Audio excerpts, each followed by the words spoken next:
Sir, ಬೆಂಗಳೂರಿನ HAL hotel ಸ್ಫೋಟ ಆಗಿದೆ, ಅದ್ರ ಬಗ್ಗೆ ಮಾಹಿತಿ ಏನು? ನನಗಿರೋ ಮಾಹಿತಿ ಪ್ರಕಾರ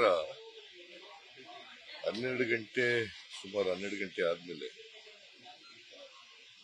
ಯಾರೋ ಒಂದು ಬ್ಯಾಗ್ನಲ್ಲಿ ಇಟ್ಟು ಹೋಗಿದ್ರು ಅಂತ ಹೇಳ್ತಾರೆ. ಇಲ್ಲಿ ತನಿಖೆ ನಡೀತಾ ಇದೆ. ಸುಮಾರು 8 ಜನರಿಗೆ ಅಲ್ಲಿ ತಿಳಿಸಿದ್ರಲ್ಲ ಹೋಟೆಲ್, ಅವ್ರಿಗೆ ಇಂಜುರಿ ಆಗಿದೆ. ಬಟ್ ಯಾರಿಗೂ ಕೂಡ ಎಲ್ಲರೂ ಕೂಡ ಇದರಿಂದ ಪಾರಾಗಿದ್ದಾರೆ. ಇಂಜುರಿ ಅಂತೂ ಆಗಿದೆ, 8 ಜನರಿಗೆ ಇಂಜುರಿ ಆಗಿದೆ. ಅಲ್ಲಿ CCTV ಅವೆಲ್ಲ ಎಕ್ಸಾಮಿನ್ ಮಾಡ್ತಾ ಇದ್ದಾರೆ. ಯಾರೋ ಒಬ್ಬ ಬ್ಯಾಗ್ ಇಟ್ಟಿದ್ದು ಗೊತ್ತಾಗಿದೆ. ಸೊ ಅದು ಹೈ ಎಕ್ಸ್ಪ್ಲೋಸಿವ್ ಬ್ಲಾಸ್ಟ್ ಅಂತ ಹೇಳ್ತಾರೆ,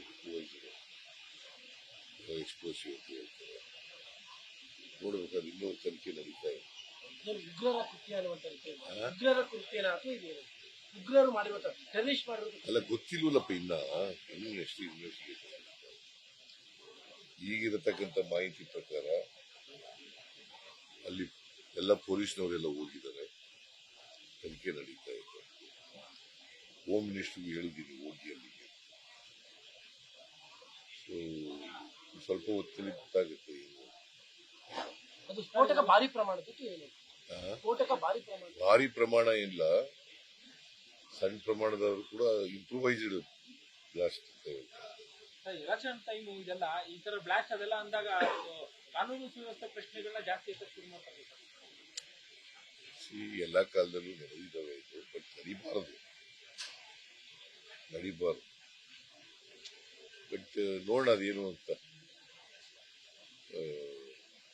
ಇಲ್ಲಿ ಯಾವತ್ತೂ ಆಗಿರಲಿಲ್ಲ ಇತ್ತೀಚೆಗೆ ಬ್ಲಾಸ್ಟ್. ಇದರಲ್ಲಿ ನಡೆದಿದ್ದು ಬಿಟ್ಟರೆ ಮಂಗಳೂರಿನಲ್ಲೂ ಆಗಿರೋದು ಬಿಟ್ಟರೆ ಅದು ಸಣ್ಣ ಪ್ರಮಾಣದಲ್ಲಿ ಆಗಿತ್ತು. ಬಿಟ್ಟರೆ ಪುನಃ ಆಗಿರಲಿಲ್ಲ. ಬಿಜೆಪಿ ಗೌರ್ಮೆಂಟಲ್ಲಿ ಆಗಿರೋದು. ನಮ್ಮ ಗೌರ್ಮೆಂಟಲ್ಲಿ ಇದು ಮೊದಲನೇ ಬಾರಿ ಆಗಿದೆ. ಬಟ್ ಯಾರು ಇದನ್ನು ಮಾಡಿದ್ದಾರೆ ಅದನ್ನು ಪತ್ತೆ ಹಚ್ಚಿ ಅವ್ರ ಮೇಲೆ ಕಠಿಣವಾದಂಥ ಕ್ರಮ ತಗೊಂಡು. ಸರ್, ಇತ್ತೀಚೆಗೆ ಯಾವುದೇ ಘಟನೆ ಆದ್ರೂ ರಾಜಕೀಯ ಆರೋಪ ಪ್ರತ್ಯಾರೋಪ ಆಗ್ಬಿಡುತ್ತೆ. ವಿರೋಧ ಪಕ್ಷಗಳಿಗೆ ಹೇಳ್ತೀರಾ ಸರ್, ಈ ವಿಚಾರದಲ್ಲೂ ಸಹ ತನಿಖೆಗೆ ಸಹಕಾರ ಕೊಡಿ, ರಾಜಕಾರಣ ಮಾಡಬಾರ್ದು ಅಂತ ಹೇಳಿ ಮನವಿ ಮಾಡ್ತೀವಿ ಸರ್. ಇಲ್ಲ, ರಾಜಕಾರಣ ಮಾಡಬಾರ್ದು. ಈಗ ಬ್ಲಾಸ್ಟ್ ಆಗಿರೋದಂತೂ ಸತ್ಯ ಅಲ್ಲ, ಅದ್ರಲ್ಲಿ ರಾಜಕೀಯ ಇದೆ. ನಾನು ಎಲ್ಲ ಕೋಆಪರೇಟ್ ಮಾಡಬೇಕು. ಬಟ್ ಇದನ್ನ ಯಾರು ಮಾಡಿದ್ದಾರೆ ಅವ್ರ ಮೇಲೆ ಶಿಸ್ತು ಕ್ರಮ, ಕಠಿಣವಾದಂತ ಕ್ರಮ ತಗೋಬೇಕು ಕಾನೂನು. ಉನ್ನತ ಮಟ್ಟದ ತನಿಖೆಗೆ ಇಲ್ಲ, ಗೊತ್ತಾಗಲ್ಲಪ್ಪ, ಏನು ಇನ್ನೂ ಗೊತ್ತಿಲ್ವಲ್ಲಯ್ಯ. ಈಗ ನನಗೆ ಬ್ಲಾಸ್ಟ್ ಆಗಿದೆ ಅನ್ನೋದು ಅಷ್ಟೇ ಮಾಹಿತಿ ಬಂದಿರೋದು. ಪೊಲೀಸ್ನವ್ರ ಜೊತೆ ಮಾತಾಡಿದೆ. ಈಗ ಪೊಲೀಸ್ನವರು ಈ ತರ ನಾವು ತನಿಖೆ ಮಾಡ್ತಾ ಇದ್ದೀವಿ ಸರ್, ಸ್ವಲ್ಪ ಹೊತ್ತು ಆದ್ಮೇಲೆ ಗೊತ್ತಾಗುತ್ತೆ ಏನು ಅಂತ. ಒಂದು ಚಿಕ್ಕ ಬ್ಯಾಗ್ ಇಟ್ಟಿದ್ರು ಒಬ್ಬ ವ್ಯಕ್ತಿ. ಆ ವ್ಯಕ್ತಿ ಯಾರು ಏನು ಅಂತ ಗೊತ್ತಾಗಿಲ್ಲ. ಅದಕ್ಕೆ ಅಲ್ಲಿ ಕ್ಯಾಶಿಯರ್ ಇದ್ನಲ್ಲ, ಅವನು ಎಲ್ಲ ವಿಚಾರಣೆ ಮಾಡ್ತಾ ಇದ್ದಾರೆ.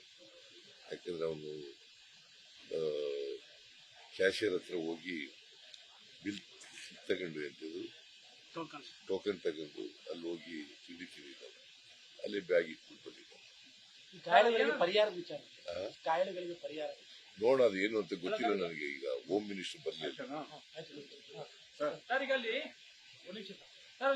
ಫಾರಿನರ್ಸ್ ಯಾರು ಪರ್ಟಿಕ್ಯುಲರ್ ಯಾರನ್ನ ಟಾರ್ಗೆಟ್ ಮಾಡಿದ ಆ ಥರದ್ದು ಏನಾದ್ರು ವಿಚಾರಗಳಿದೆಯಾ ಸರ್ ಅಲ್ಲಿ? ಇಲ್ಲಪ್ಪ, ಏನು ಗೊತ್ತಾಗಿಲ್ರಿ. ಇನ್ನು ಡೀಟೇಲ್ಸ್ ಗೊತ್ತಿಲ್ಲ ನನಗೆ. ಪುನಃ ಮಾತಾಡ್ತೀನಿ. ನಾವು ಏನ್ ಡೆವಲಪ್ಮೆಂಟ್ ಇದ್ರೆ ಮಾತಾಡುವ ಅಂತ ಹೇಳಿದ್ದೀನಿ ಕಮಿಷನರ್ಗೆ.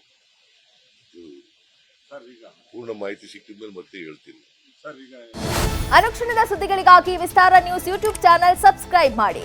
ಹೊಸ ಸುದ್ದಿಗಳ ನೋಟಿಫಿಕೇಶನ್ಗಾಗಿ ಬೆಲ್ ಐಕಾನ್ ಕ್ಲಿಕ್ ಮಾಡಿ. ಲೇಟೆಸ್ಟ್ ಅಪ್ಡೇಟ್ಸ್ಗಾಗಿ www.vistaranews.com ವೆಬ್ಸೈಟ್ಗೆ ವಿಸಿಟ್ ಮಾಡಿ. ಅಂಗೈಯಲ್ಲೇ ಜಗತ್ತಿನ ಸುದ್ದಿ ತಿಳಿಯಲು ವಿಸ್ತಾರ ನ್ಯೂಸ್ ಕನ್ನಡ ಆಪ್ ಡೌನ್ಲೋಡ್ ಮಾಡಿ.